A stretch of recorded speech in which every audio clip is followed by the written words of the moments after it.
Hello and welcome to EU4 Academy with the Blobber. Today we will be talking about trade. So, let's change to the trade map mode. We can see that there are different areas with different colours. Each area corresponds to one trade node, one trade zone. And you can click on all the individual trade nodes by clicking on their little boxes. Now, thinking of a trade node, it's going to have four, in a general sense, a trade node is going to have four inputs and outputs. It's going to have pulled trade, incoming trade, trade from nodes upstream of it. It's going to have locally produced trade value. And in terms of things that it's going to output, it's going to have collected trade, and it's going to possibly have outgoing trade or forwarded trade. Now, if you want to think of trade nodes as sort of lakes or pools or capacitors, depending on whether you want to go with a water or electricity based analogy, trade nodes are a series of lakes or capacitors, and trade value flows from one to another where it pools, and you pull out trade value from each of the lakes or capacitors. Now,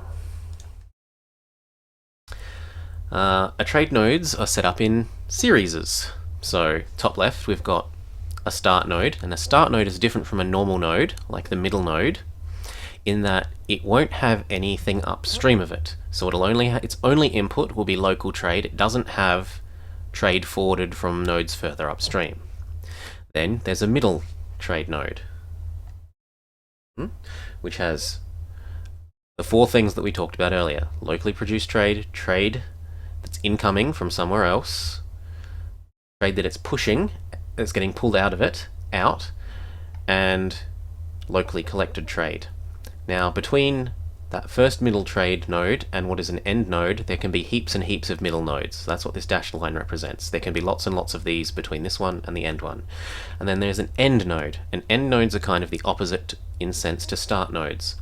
Rather than having no trade coming in but pushing out, end nodes have nowhere out for trade to get pulled except for collected trade value.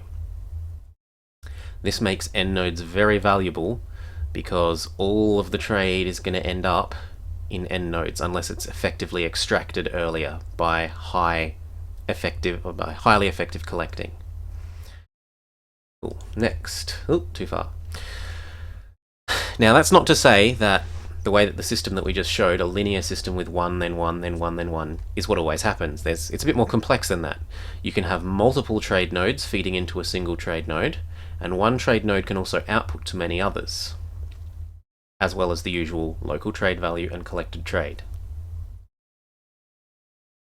Well, you might ask, how is the distribution of the total trade node value outputs determined? And it's determined by trade node power and activity.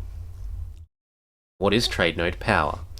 Well, if we go back into the game, if it's going to let me have my mouse, thank you, and we click on one of the trade node windows, it brings up the more detailed one where we can look at retain trade value, the trade power distribution, and all the detailed information.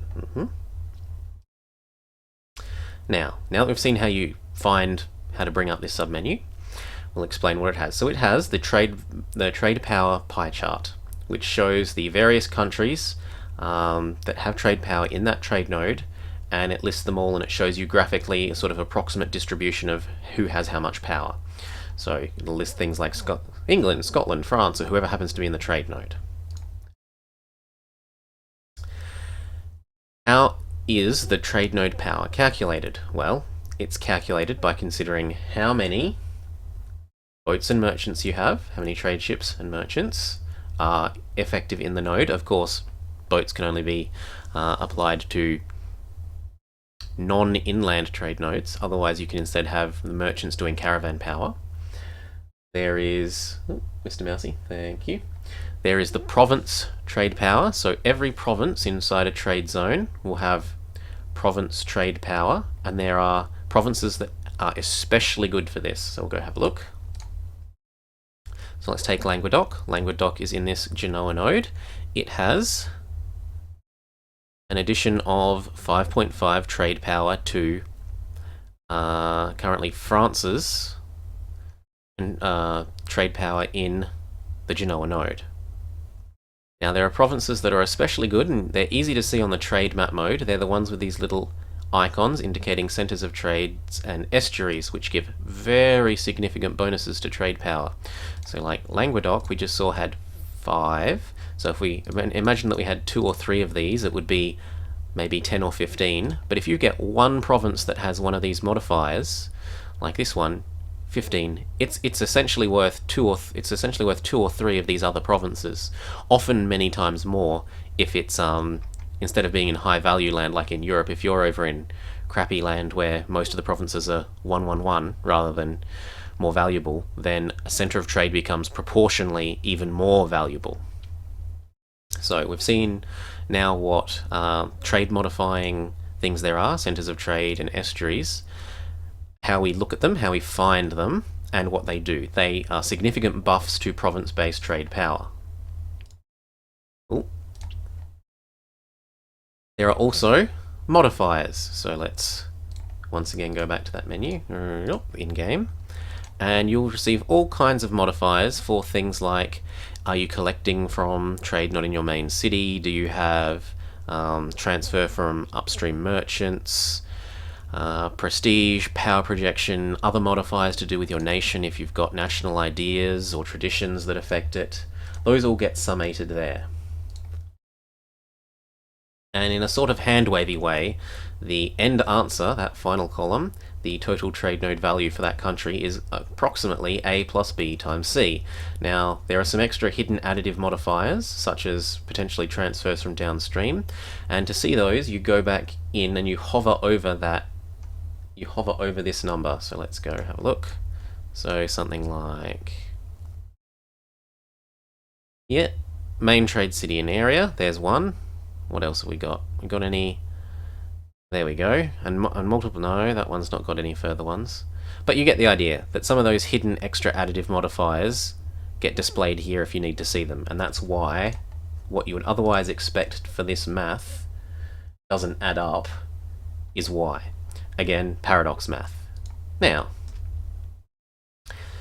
each nation's trade node values are then all added together and considered as a proportion of the whole to generate the pie chart. This trade power is then either used to collect money from the trade value in the node, or to influence how much of the trade value in the node is exported, is pushed, and where.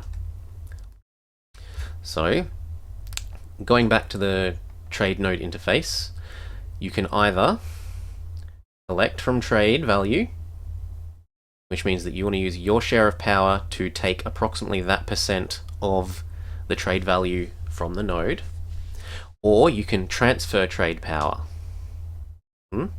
which takes the money that is in the node and pushes it in one of the directions that it can leave. When a merchant is present in the node, this can be seen in the node summary box. So down here, little nice visual indication of this. And when there is more than one direction that you can steer trade out, beg pardon, you'll see it. So there's an out arrow, and there's one box here, and then there's an out arrow, and there's another box here. The tick here indicates that that's the direction we are currently trying to push trade. And if you wanted to swap it, you could go click the little arrow at the bottom of here, and instead we would use our proportion of trade power to push trade this way instead of up. Now, trade strategies. This leads to two major strategies to grow your trade income. You can either try to increase your slice of the pie, that is to say, increase your trade power in nodes where you're collecting. By default, this is your capital or trade capital node, which corresponds to literally making a larger slice of the pie yours, a larger proportional slice of the pie. As an example, if you had 30% control in a node with a total trade value of about 12 ducats, go to 60% control while the trade value remained constant at 12, you would approximately double your trade value collected. The other major strategy is to increase... and the ways of doing this, well, you can take more provinces. If you have more provinces, then you're going to have more province-based trade power, especially those provinces that we talked about with estuaries or centres of trade. You can build trade buildings in those provinces. Again, they're especially effective in provinces with estuaries and centres of trade and so forth. You can put more trade ships in the node to increase the trade power you get from ships in that node. You can get transfer of trade power from other nations in that node. So if you're a big scary nation and a little trade nation is willing to give you, say, 50% of their trade in the node, that can represent a fairly significant gain for you, although it can, at least at some stage, it used to cost you a diplomatic relation. I'm not remembering if it still does. I use it so rarely. And you can stack other modifiers from ideas, traditions, mercantilism, all those other modifiers. Cool. Now the second strategy is not increasing your proportion of the pie, but increasing the size of the pie. So this is increasing the total trade node value in the node where you're collecting. For example, if you have 30% control of a node where the total trade node value was 12 ducats, and your percent control remained at 30% while the number of ducats that the trade node value was increased by a factor of 3, it tripled, then you would approximately triple how much trade value you would collect in that node.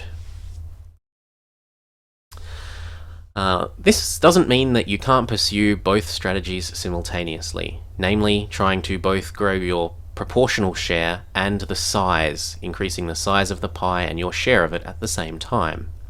It's also worth mentioning that province trade power is much less affected by autonomy than production and tax are.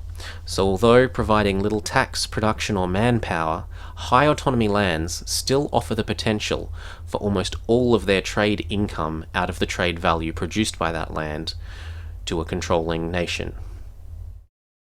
And finally, that increasing trade power often has points of diminishing return. If you have a relatively high amount of control in a trade node that you're collecting in, typically at about 75%, it can then become more worthwhile to start increasing trade power in the upstream nodes so that you can pull more value out of those nodes into your collecting node, rather than increasing your proportion of power in the collecting node. Cool. I hope this introduction and partial explanation of the trade system has been a help. Oh, one last thing though is, how is the actual trade value calculated? So trade value is calculated by looking at all the provinces, what good they produce, how much goods they produce, multiplying those together.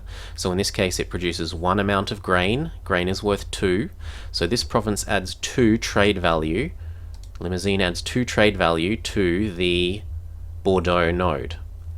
This means that you can also increase trade value by increasing goods produced by building manufactories and by doing development that increases the goods produced. Cool. That little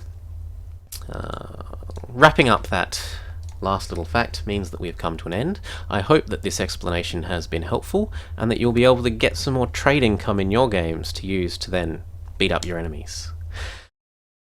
Catch you soon. Bye bye.